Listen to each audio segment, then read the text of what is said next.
Right, so recording has started. Make it to another Friday, January 21st. So a bunch of you guys turned in your chapter 13, 14 homework, or these puzzles look like this from this page. Your guys' quiz, simple harmonic motion and waves, is due on Monday. Oh, I just mentioned something about this. Okay, so this quiz right here.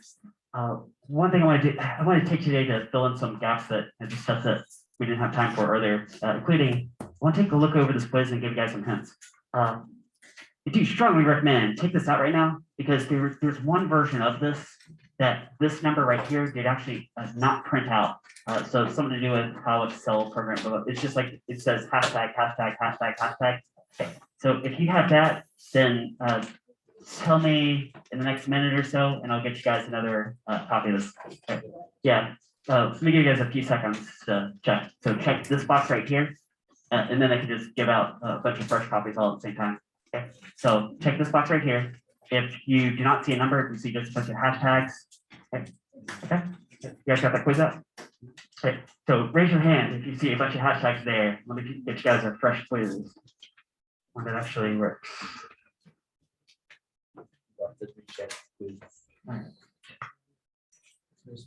All right, closest quiz is messed up. Anybody else? Anybody else need a new quiz? Need a new quiz? Okay. So if you find by the end of class that you need one, then let me know. I still have a few spare ones. Okay. Yeah, there's some other problems that I want to hit with you guys that is just kind of short in time. Talk about this. Let's start with, and then the main thing today is going to be an FRQ, so we'll eventually get to that. Let's do some quiz hints. Take a look at this. Okay, so first question, the one that a few guys messed up. We got a block of some mass attached to a spring, goes through simple harmonic motion with a period of so many seconds. Oh, hey, that's a lot like yesterday's lab. You guys remember that mouse on a spring? Oh, here, I got some springs here. There was different lab masses. It's bob up, down. So there's the mass. There's the time period. The amplitude of the motion is so many centimeters. Might want to convert that to meters, possibly for some point. What is the maximum speed of the block? Okay. So I'm going to tell you guys verbally how to set this up, okay, and then I think you guys can figure it out from there. Actually, I hope you guys can figure this out from scratch without any hints, but I'll give you guys a couple hints. Maybe you want to jot down some notes, possibly. Okay. When you see maximum speed block, maybe I'll start from the endpoint. Okay. Maximum speed. Okay, so there's a spring. You're trying to solve for maximum speed. At what point of the oscillation would it be maximum speed? Would it be at the endpoint or going through the equilibrium point? Equilibrium. Yeah, through the equilibrium. Okay. Oh, actually, I got a good diagram here. Here's like what we did yesterday, right? So let's say there's a block. Here's the unstretched length L0. Then you put on the weight. It stretches to L1. Let's say you pull it in an additional L2. Okay, so let it go. It's gonna go. Here's what it's gonna do. It's going to oscillate about, well, this would be the equilibrium point at rest. Right? So it's going to oscillate about that point, L2 above that point, L2 below the point. And passing through that point is where it would be the fastest. You guys are thinking that this last step is going to probably involve conservation of energy somehow, right? Something to do with 1/2 mv squared at that point. Because take a look at this amplitude. I mean, if I told you the amplitude, at that point, all the energy would be spring potential, wouldn't it? Well, for a horizontal spring, it would be, but okay. So if you know the amplitude, the energy associated with that has something to do with 1/2 kx squared. The point of maximum speed, all the energy would be kinetic, again for horizontal anyway, but it's something like that. And so 1/2 mv squared. Hey, I bet you could set 1/2 kx squared equal to 1/2 mv squared and solve for v. I think you could do that, right? Okay. But I didn't actually tell you k. I didn't tell you spring constant.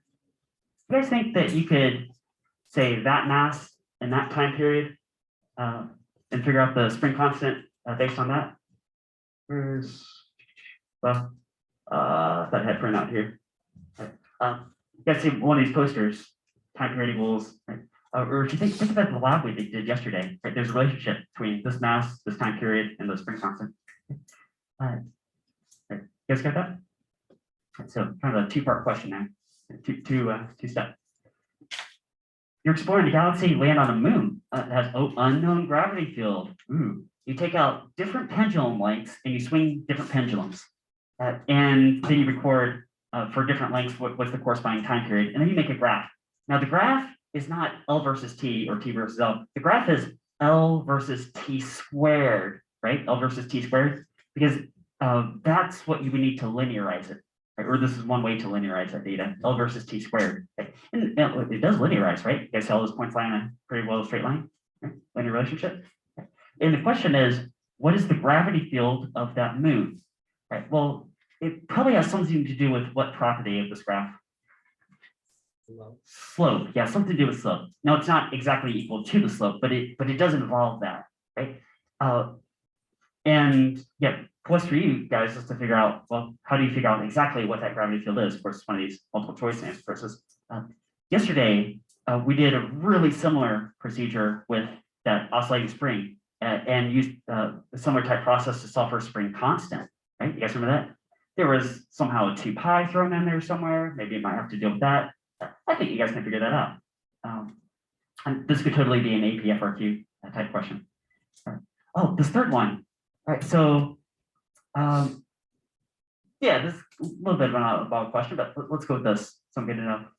I've got 3 different formulas, and they all have a capital T in them, but each of those has a completely different context for that capital T. Right? And the question is, what's the context for each one? Let's just go ahead and knock this one out right now. We'll just do this all together. So one formula goes like this. Right. How do you read that? This is equal to whatever this. What is equal to whatever what?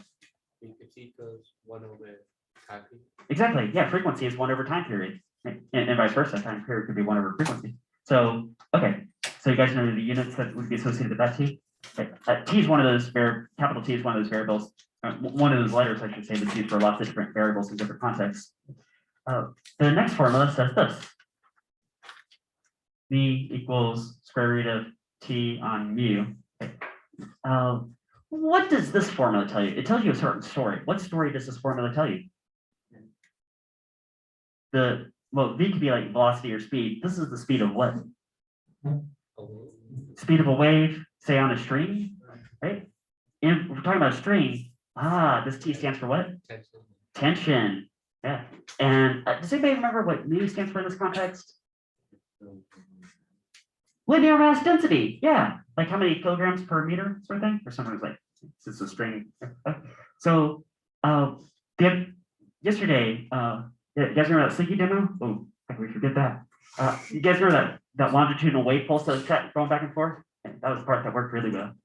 So see, there was probably a pretty low tension in that Slinky, but a really high linear mass density because it was made out of metal. So a really small ratio here, which a really small speed, that could represent sort of like the speed of sound through that Slinky. It was slow enough that you could watch that pulse race back and forth. And then I threw on a formula that also includes capital T that I don't think you guys have seen this class. It goes like this. Wasn't that one of the homework problems? Was it? It could have been. Oh, actually, I do think you guys did see this once. Yeah. Do you guys remember what this means? Isn't the T like changing time? Change in temperature. Yeah. Okay. So if there's some temperature change, that's gonna, well, L is usually length, change in length. Huh. Hey, how about this? What if you had like a beam? This is an engineering formula. If you guys are ever going to like civil engineering, you'll see the, hey, where's my, oh, here. So let's say that the original length of this beam is like L naught, original length. Okay. And then, change in temperature. It heats up over the day, maybe it expands. Maybe it expands to like kind of out here. Okay. I'll call this delta L. Right, delta L, change in length. Okay. Well, how much is it going to expand? Well, it's probably different for different materials. If you have a steel beam versus an aluminum beam versus a copper beam versus a concrete beam. Okay. So this material property is alpha, and that represents coefficient of thermal expansion. So you can just look up in a textbook, see some engineering textbook, what's the coefficient of thermal expansion for some material, let's say steel, and then you can predict, so for some change of some number of degrees, it's going to expand by so much. Like that. I have a cool side story for you guys, because since we're talking about this, why not? Do you guys know, here, we're sitting on the second floor of a building, aren't we? So there's a floor that we're sitting on, probably looks something like this cross section, got a bunch of desks up here, right, we're all just hanging out, learning about physics. And there's this huge void beneath us, like the first floor. So do you guys think that the floor beneath us is trying to bend a little bit like this because we got all this weight's pushing down, it's trying to bend the floor a little bit like that? Okay. Now concrete has a really high compressive strength. You can push and push and push on concrete. It's really hard to break concrete, like pushing on it. Okay. But pulling concrete, it'll just pop apart really easy. It has almost zero tensile strength.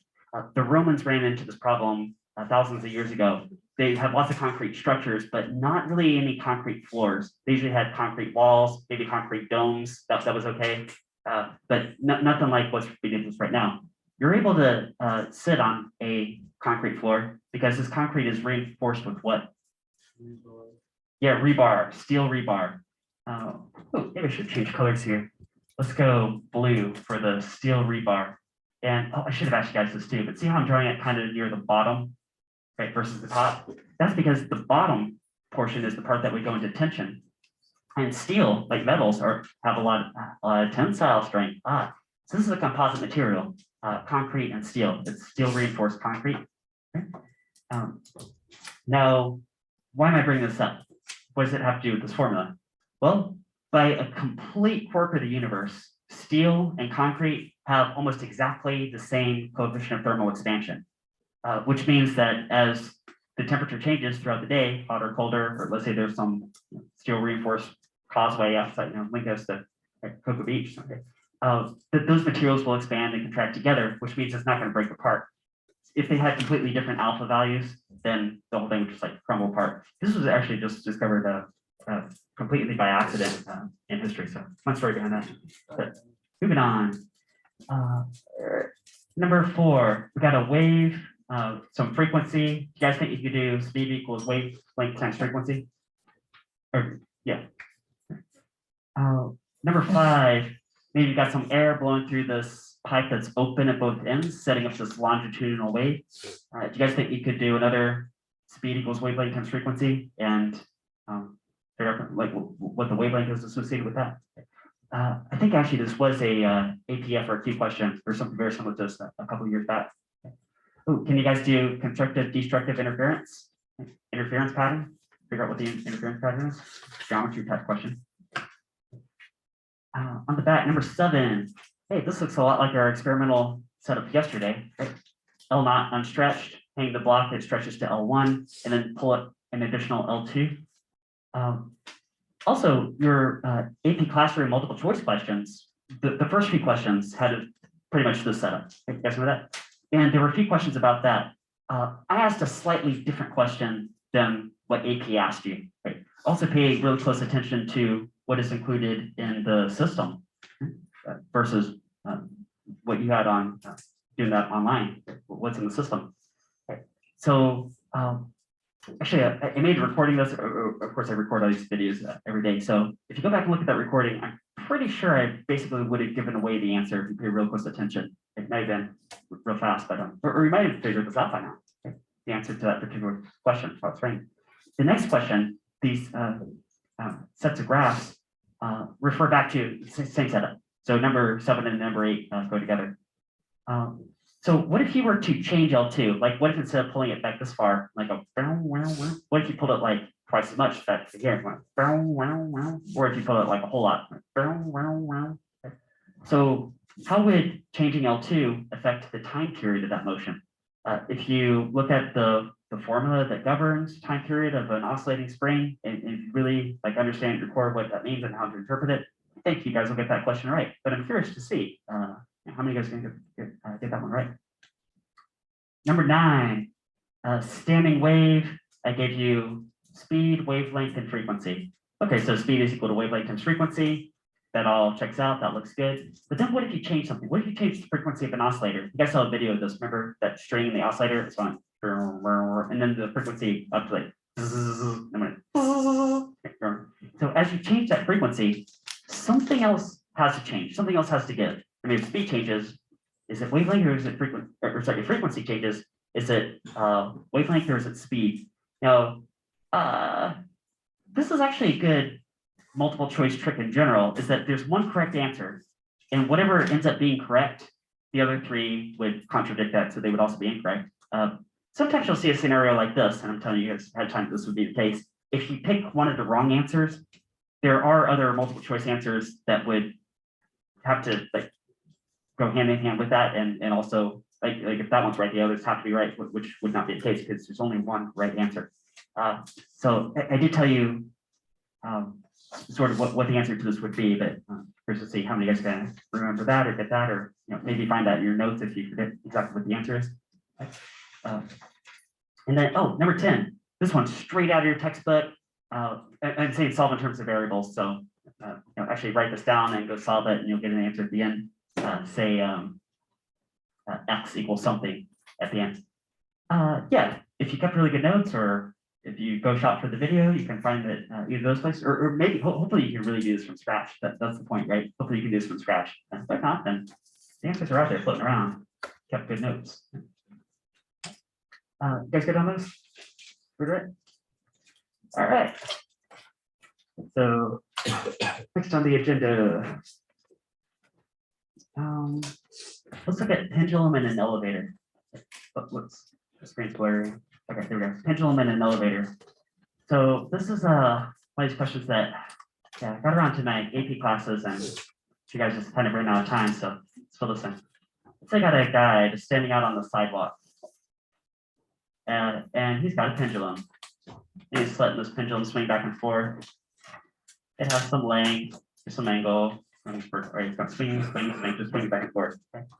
Now, if you know how long the pendulum is, L, and you know the gravity field this guy is in, G, couldn't you predict pretty accurately how much time it takes to swing back and forth? This is the lab we did just over a week ago.